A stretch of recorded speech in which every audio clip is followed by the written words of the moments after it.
Nasi, beras, dan padi. Kenapa itu saja?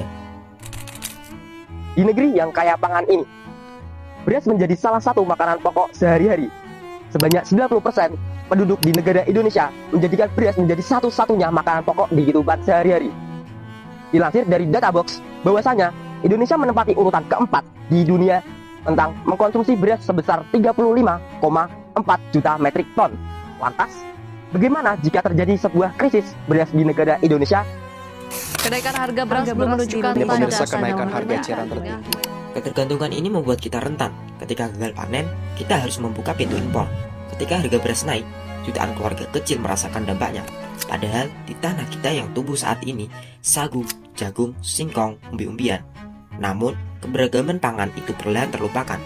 Kita terlalu sibuk dengan beras, hingga lupa bahwa kedaulatan pangan tidak bisa bergantung pada satu jenis makanan. Lantas, bagaimana solusinya? Kita membutuhkan pengetahuan yang bersatu melintasi batas dengan pendekatan transdisiplin, yaitu dalam sektor pertanian dan teknologi. Pengembangan varietas lokal sangat diperlukan guna untuk menjaga ketahanan pangan lokal. Dengan perawatan berbasis teknologi seperti IoT, guna untuk membantu para petani mempermudah pemantauan dan meningkatkan hasil panen di era modern saat ini. Yang kedua ialah ekonomi dan perdagangan.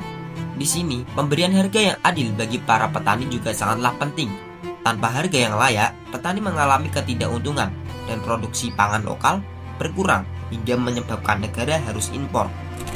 Lalu selanjutnya ialah nomor 3, yaitu kesehatan dan juga gizi. Edukasi tentang keseimbangan gizi selain mengkonsumsi beras sangatlah perlu dilaksanakan guna untuk mengurangi sejumlah konsumsi beras di wilayah negara Indonesia. Selanjutnya ialah tentang lingkungan.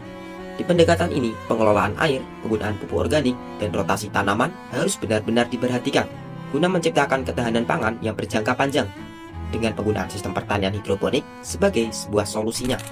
Yang terakhir ialah budaya dan sosial. Makanan bukan hanya soal kenyang, tapi juga tentang identitas negara. Setiap pangan lokal memiliki keunggulan.